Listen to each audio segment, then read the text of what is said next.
네, 여러분 안녕하세요. 뉴스입니다. 박병석이 내놓은 중재안을 여야가 수용하면서 양쪽의 지지자들 모두 중재안 합의를 처리하라고 거세게 항의 중에 있습니다. 이 말인즉슨 시민들 어느 누구도 이번 중재안을 받아들일 수 없다라는 소리인데, 정치권에서만 자기네들끼리 잘된 합의라고 정신승리하고 있다는 겁니다. 현재 국임당 지지자들은 이번 중재안에 합의한 권성동과 당대표인 이준석의 사퇴를 외치면서 성명서를 발표하는 등 아주 그냥 난리가 났습니다. 권성동은 검찰의 보안수사권 폐지를 막아낸 데 의미가 있다라고 자화자찬 중이고, 이준석은 절반의 성공이라며 자화자찬하고 있습니다. 이에 대해 국임당 지지자들은 권성동이 원내대표직을 이용해서 중재안을 받아들인 것은 심각한 해당 행위로 판단이 된다면서 아전인수격의 해석을 내놓은 것은 용납할 수 없다라는 목소리를 내고 있습니다. 또한 민주당에서는 박홍근 원내대표에 대한 비판의 목소리도 나오고 있는 반면에 이 중재안을 내놓은 박병석에 대한 사퇴 목소리가 거세지고 있습니다. 민주시민들은 국회의사당 앞에서 거센 항의와 함께 이번 중재안을 절대 받아들일 수 없다라며 박병석의 사퇴를 촉구하는 등 집회를 이어가고 있습니다. 170석이 내놓은 입법안을 박병석이라는 사람이 권성동과 짝짝꿍을 해서 만들어낸 중재안이기 때문에 시민들 입장에서는 도저히 받아들일 수 없는 것입니다. 해서 박병석의 사퇴를 외치고 있는 중이죠.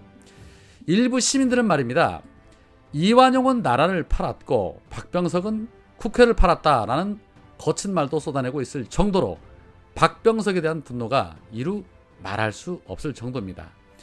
이렇듯 어느 쪽도 인정하지 못하는 합의문을 수용했다는 것은 결국 국민은 안중에도 없고 오로지 정치인들의 이해득실만 따진 결과물이다 라고 밖에 말할 수 없는 부분입니다.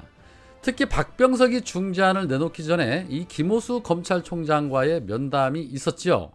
그렇다면 이 김호수 총장은 중재안이 나온다는 것을 알았을까요? 몰랐을까요? 네, 알았을 확률이 매우 높습니다. 그 이유인즉슨 김호수는 중재안이 발표가 되자 사퇴 의사를 밝히면서 이렇게 말했습니다. 필요한 권력 수사는 해야 하지만 국민이나 국회, 여론이 원치 않는 수사는 하지 않는 게 필요할지 모른다 라고 언급을 했습니다. 검사들의 대표로 반대 입장을 피력하러 국회에 방문한 뒤에 갑자기 저런 입장이 나온 겁니다.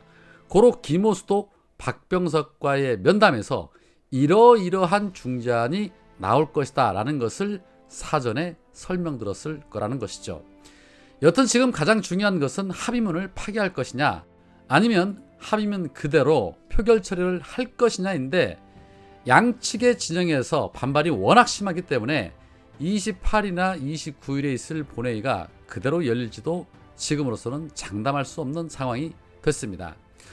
가장 좋은 방법은 국임당이 먼저 이 합의안을 깨고 반대한다는 입장을 내는 것이 가장 좋은 일이죠. 그렇게 된다면 니네들이 먼저 합의를 깼으니 그러면 민주당의 원안대로 표결 처리하겠다는 명분이 생기니까 말입니다. 어느 쪽이 먼저 깽판을 치지 않는 이상은 결국에는 이번 합의문대로 법안이 통과될 확률이 매우 높아질 수밖에 없는 상황입니다. 자, 그렇다면 최선의 방법이라도 득템하기 위해서는 반드시 이번 합의문을 명문화해야 한다는 것입니다. 그리고 검찰의 보안 수사권도 폐지하도록 해야 한다는 것입니다. 그것만 명시가 되면 1년 6개월 인내할 수 있다라는 생각입니다. 그런데 또 한 가지 걱정되는 부분이 있습니다. 박주민 의원이 서울시장 출마 기자회견에서 이런 말을 했습니다. 이번 중재안은 내가 생각하고 추진해왔던 검찰개혁과는 매우 다른 중재안이다 해서 법제화 작업을 하는데 내가 하는 것은 적절치 않다라고 박홍근 원내대표에게 말했다. 그래서 후속 작업은 송기현 의원이 하는 것으로 얘기가 됐다 해서 중재 이후에 프로세스와 내용에 대해서는 내가 챙기지 못하고 있다. 중수청을 설치하고 검찰의 직접수사 총량을 줄여 나가야 한다는 방향은 설정된 듯하다. 더 나아가 중수청을 어느 부서 산하에 둬야 한다는 것까지는 국민의힘 정부와 협의를 해야 하기 때문에 사법개혁특위가 꾸려지고 논의하고 정리해 나가야 하지 않을까 하는 생각을 한다라고 말했습니다. 송기현 의원이 세부적인 부분에 대해서 법제화 작업을 한답니다. 송기현 의원 다들 아시는 것처럼 검사 출신입니다. 믿을 수 있을지 모르겠습니다. 여튼 이 민주시민으로 살아가는 거 정말 극한 직업 같다는 생각을 매번 지울 수가 없습니다. 그렇다고 정치에 관심을 끊을 수도 없고 말입니다. 요즘 우리 민주시민분들 너무 많이들 지쳐 계셔서 힘이 나는 소식을 좀 많이 전해드려야 하는데 늘 죄송스러운 마음입니다. 자, 그런 가운데 이 김건희가 다녀간 이후에 외교부의 공관이 대통령 공관으로 낙점이 됐다는 소식이 오늘 메인 이슈였습니다. 김건희는 민간인입니다.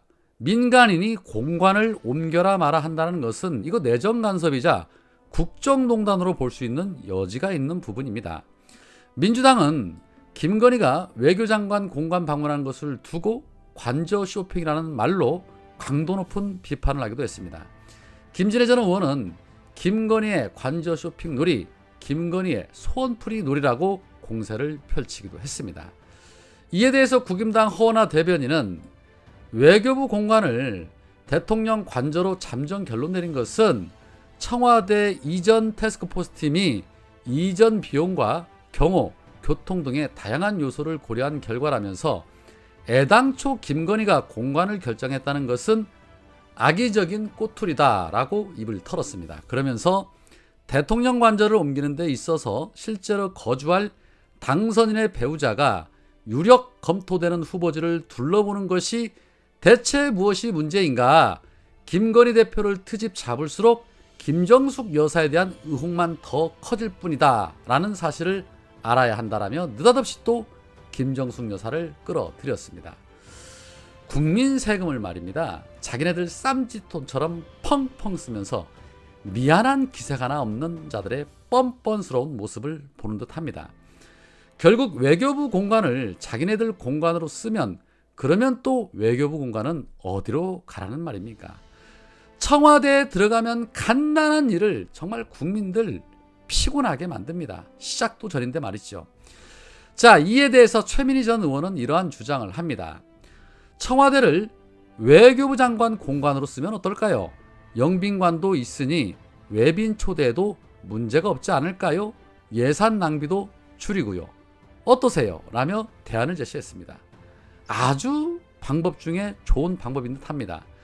그 좋은 청와대를 놀릴 이유도 없을 뿐더러 외교부 장관 특성상 다른 나라의 외교사절을 초대해서 또 국정 홍보를 통한 외교 활동도 해야 하기 때문에 공간이 필요한데 그렇게 하면 될 듯합니다. 이제 외교부 장관이 실질적인 청와대 주인이 되면 되겠습니다. 청와대 들어가기 싫어서 저렇게 난리를 치는데 그렇게라도 해야 국민 세금을 한 푼이라도 더 줄일 수 있겠습니다. 정말이지 저 꼴 안 보고 살아야 하는데 검찰은 대체 언제 김건희 소환조사 할 겁니까? 김건희나 한동훈, 나경원, 김학의 같은 자들만 있는 그대로 처벌을 했어도 지금처럼 서두르지는 않았을 겁니다. 고로 작금의 모든 책임은 윤석열과 그 일당들에게 있습니다. 그들을 원망하시기 바랍니다. 오늘은 여기까지입니다. 고맙습니다.